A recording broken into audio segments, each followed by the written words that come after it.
On and off for centuries afterwards, deep questions were pondered and sometimes head-to-head debated because different answers produced such incredible and incredibly divergent outcomes. And the questions that were being debated included this one: how human is Jesus? How human is he? Of course, there's also the flip side question, also with massive ramifications. How divine is he? How divine is this dying and rising Son of Man? Now, these questions are always fully worth wrestling with. What evidence is there? How could we possibly know? What did Jesus himself think? Is it like 70-30 or 30-70 or what? How do you answer the question? I guess in some ways it's a little like asking, how Chinese am I? How Scottish am I? More one than the other is the answer. How Viking am I? What might Ancestry.com reveal? The answers may change how I see myself somewhat, but how much can those answers possibly impact world history and the plan of salvation of many and the invisible spiritual battle in which God has placed us? Whereas if you ask similar questions about Jesus, and these ones in particular, how human is he and how divine is he? Do you know this? In the 4th and 5th centuries, this was the stuff of great international conferences. They didn't have Ancestry.com to help them. There were numerous different answers, which in the course of these conferences were rebutted and firmly discredited as heresy, dangerous heresy. Well, how can you know the answer? One of the key points of evidence is right here in Mark 14. And why does this matter so much? It matters for us because until we love the answers,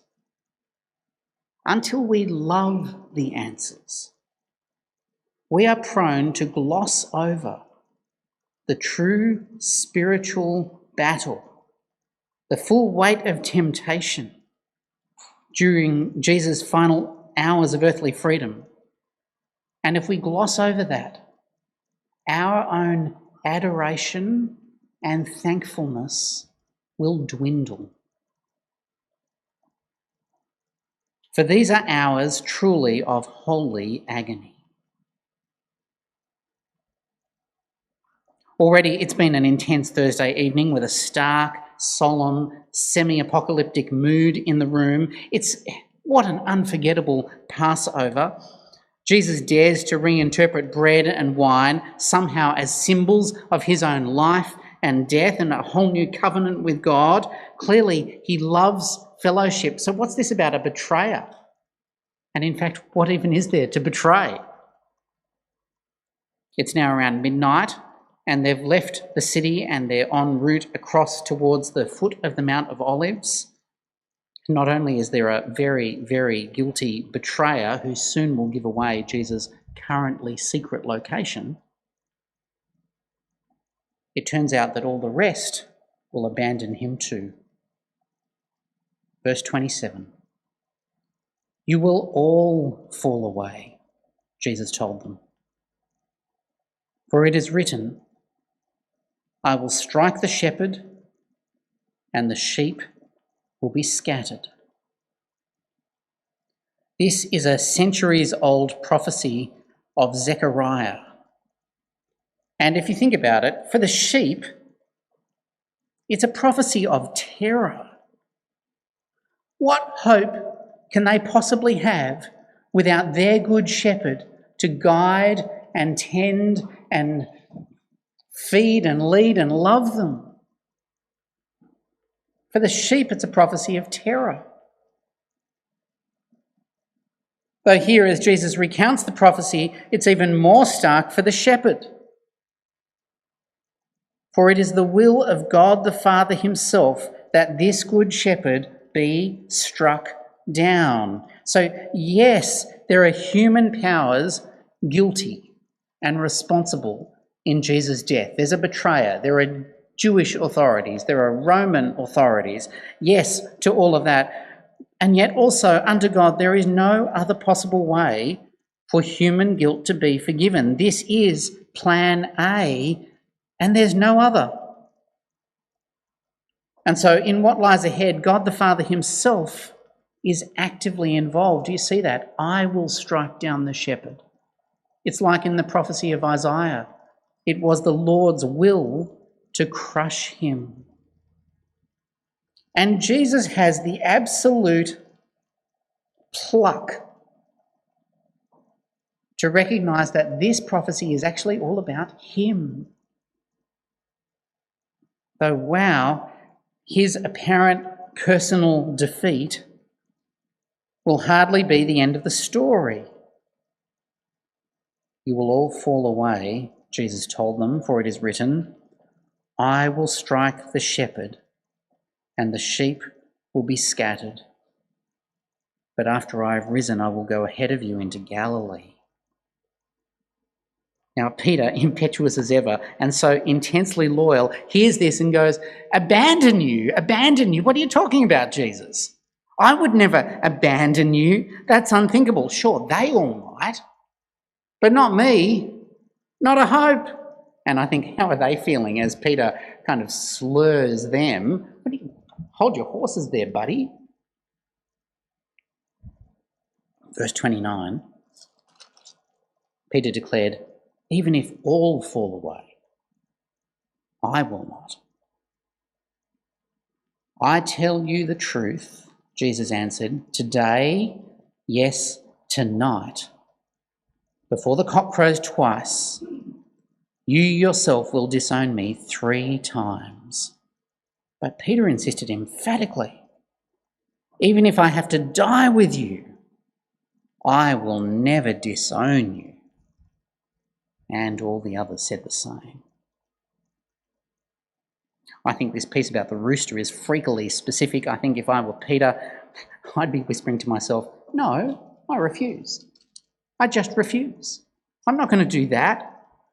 All I have to do is make sure I don't disown you, and you will be so wrong. You'll see, Master, I'm going to come through for you. When it really counts the most, I'm going to come through for you, even if I have to die for you. And now here are all the others trying to play a kind of heroic catch-up. Well, the answer is, Peter, one day, yes. One day, yes.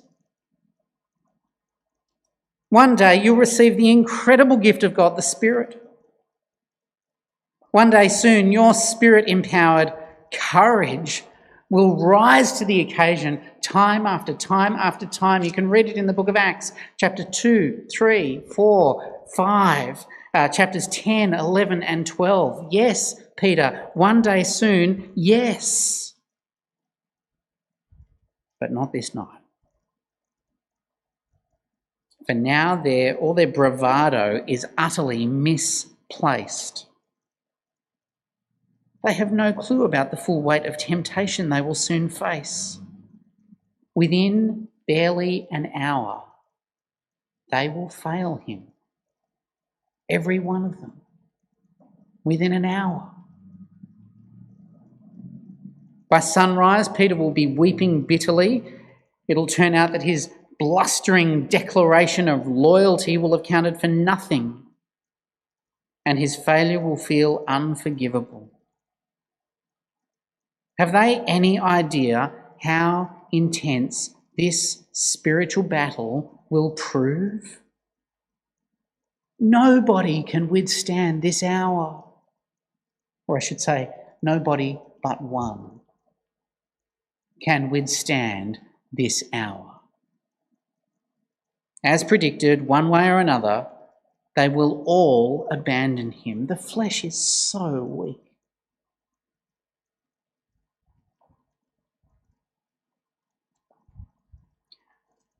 We now arrive at Gethsemane with them. The word means olive press. And still today, it's a handsome and I think haunting grove of incredibly old olive trees. This will now become the scene par excellence of holy weeping, desperate prayer, deep grief, and brave acceptance of the will of God the Father.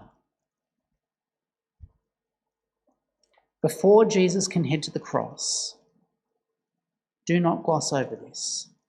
Before Jesus can head to the cross, while he still has his earthly freedom, there is a fierce but necessary battle that must be fought.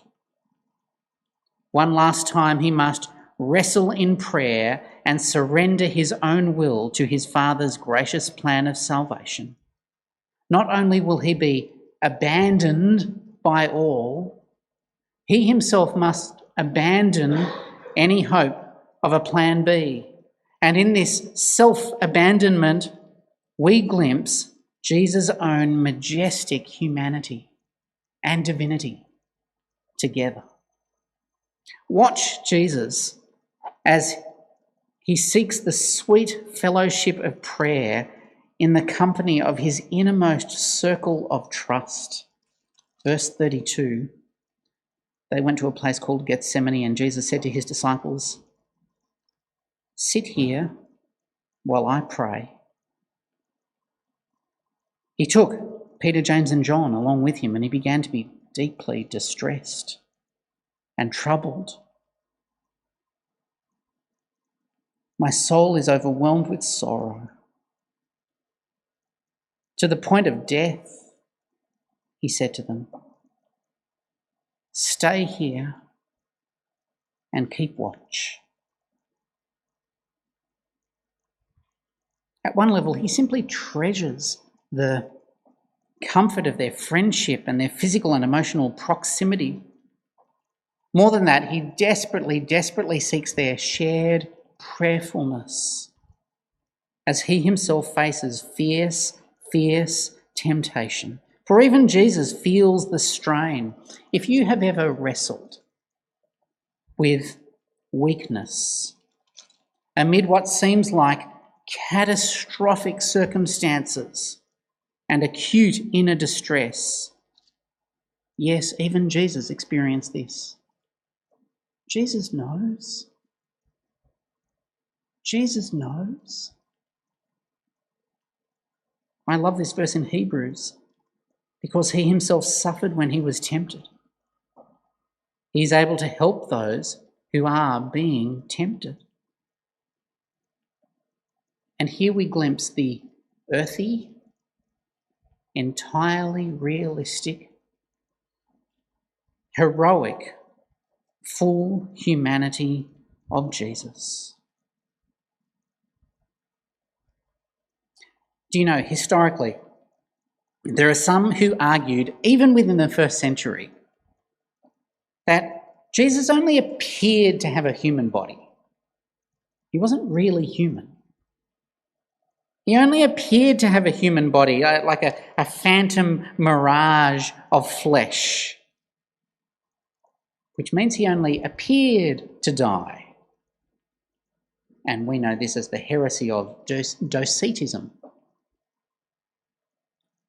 With a little more sophistication, a few hundred years later, in the 4th century, a fellow named Apollinaris argued that the true inner Jesus was divine, the Word, if you know John chapter 1. Well, yes, but then Apollinaris argued the Word inhabited an outer dispensable human body, but with no genuine human mind or will or soul. And we know this as the heresy of Apollinarianism. The problem either way, and there are other permutations on this, the problem either way is that if Jesus is only partially human, then he can only offer partial salvation. Do you see that? If Jesus is only partially human, he can only offer us a partial salvation. I'm thinking of the verses right before this in Hebrews 2. Since the children, that's us, have flesh and blood, He too shared in their humanity. He had to be made like them, fully human in every way, that he might make atonement for the sins of the people. Why is Jesus so acutely distressed here in Gethsemane? At one level, the immortal should never face death, though for him it's hardly just the prospect of death. Why is Jesus so acutely distressed? It's the prospect of bearing the curse of sin. It's the prospect of absorbing the undiluted wrath of God against human sin. And in his distress, we glimpse his heroic, majestic, full humanity. Now, before they go falling asleep on him, let's listen in. Verse 35. Going a little farther, he fell to the ground and prayed that, if possible, the hour might pass from him. Listen. Abba, Father, he said, everything is possible for you. Take this cup from me. Yet, not what I will, but what you will. This is the only time in the Gospels that anyone dares to address God the Father with such intimacy and familiarity. Abba, Father, the way I might address my dad. Certainly no rabbi would have possibly had such nerve. The marvellous thing for us is that on the basis of his death and the incredible gift of God the Spirit, we too are invited to address God the Father as Jesus does. Abba, Father. It's a holy privilege. Now, historically, there are some who have argued that Jesus was a created being. Some have argued that Jesus was a created being, not fully God, most famously the 4th century heresy of Arianism. This fellow Arius even wrote songs so that congregations could learn. One of the lines of one of his songs, there was a time, talking about Jesus, there was a time when he was not. There was a time when he was not.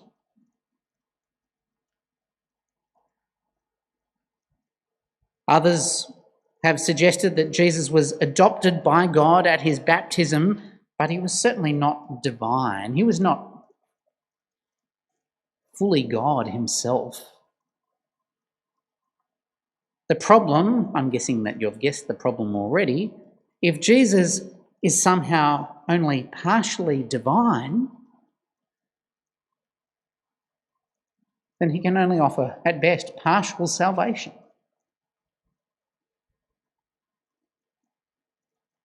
And here in the garden, not only do we glimpse Jesus in his full earthly, majestic humanity, we also glimpse him willingly seeking and submitting, as only God the Son can, to his Father's sovereign will. He cries out, Abba, Father. If there's any possible way, I take it, by the way, that verse 36 is like the summary of a whole hour of praying. If there's any possible way, I know there isn't, but if there is, let this cup of suffering pass from me. If there's any possible way, let this cup of curse-bearing and sin-smashing pass from me. If there's any possible way, and I know there isn't, let this cup of absorbing your wrath pass from me. But I know there isn't. Still shield me, rescue me, come to my relief, send a legion of angels, let me escape. I've never known such darkness Is there any other possible way? Is there no exit ramp? And yet, in love, I am totally devoted to plan A. That's the essence of his prayer.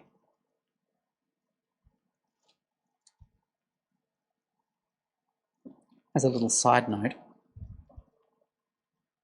I remember this fellow that Julie and I were driving through a particular intersection in Newtown years and years and years ago, and spotted this fellow just approaching the curb, bit of a swagger in his stride, about to cross the road, and he grabbed our attention because of the cap he was wearing.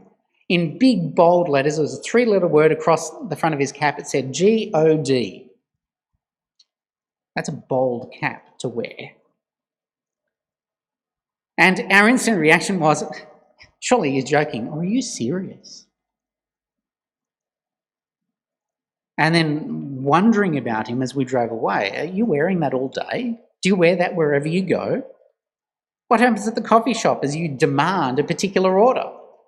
See the cap? What happens at work as you explain why you don't want to do as your boss instructs? See the cap? What happens at home when someone disagrees with you? See the cap? How divine do you imagine you are?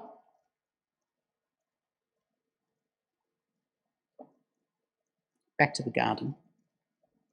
This is what God incarnate does.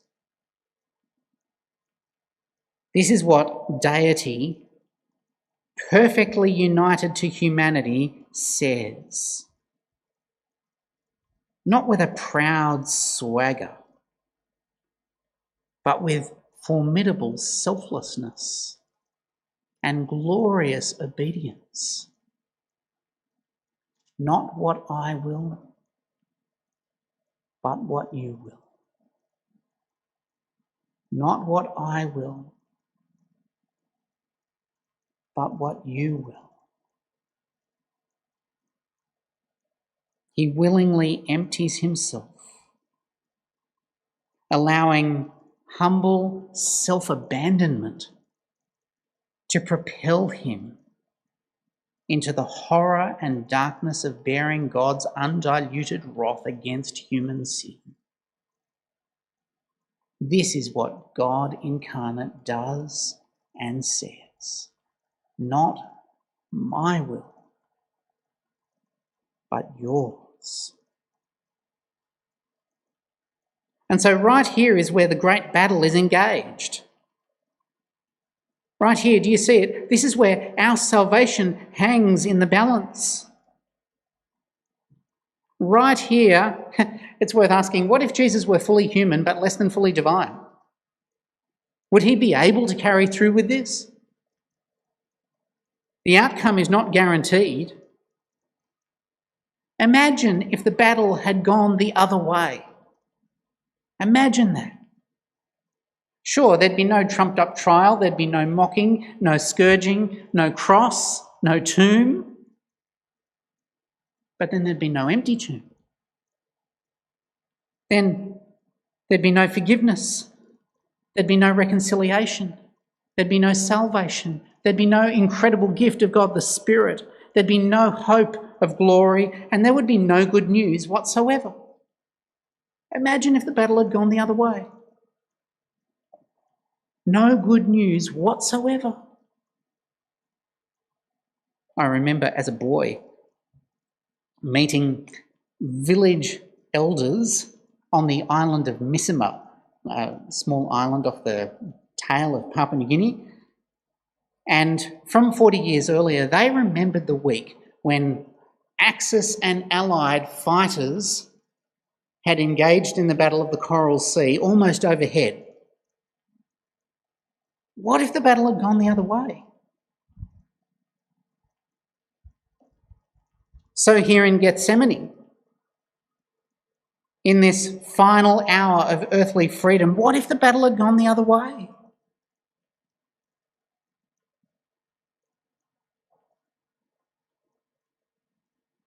But Jesus knows only he can drink the cup. Only he can bear this wrath. Only he can bring forgiveness and new life and the hope of glory and good news. Only he. I read this during the week. He will go where the many will not go, so that the many, whom he will save, might never have to go there at all. I'll read that again. He will go where the many will not go, so that the many might never have to go there at all. Our future is wrapped up in this passionate exchange between the Son and his Father. Moreover, Father and Son are in this together. Do you see that? Father and Son are in this together. The Son will willingly go to his atoning death, and the Father will lovingly restrain his rescuing hand that we might live. And so not only will he be abandoned, starting with the exasperating sleepy-headedness of his inner circle, I reckon by the end they must be squirming with shame. Having poured himself out in prayer, Jesus himself will now embrace radical self-abandonment for our sake. He will embrace radical self-abandonment for our sake. Truly, he loved me and gave himself for me.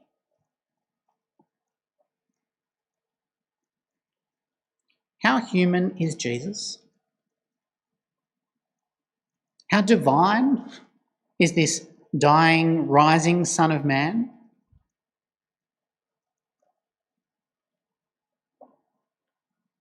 There are excellent answers, and until we love them, we are prone to gloss over the spiritual battle and the full weight of temptation that Jesus faced in our place. And until we love the answers, our own adoration and thankfulness will dwindle. So, love the answers. Savour the answers. Cherish the answers. Rejoice in the answers. Amen. Amen.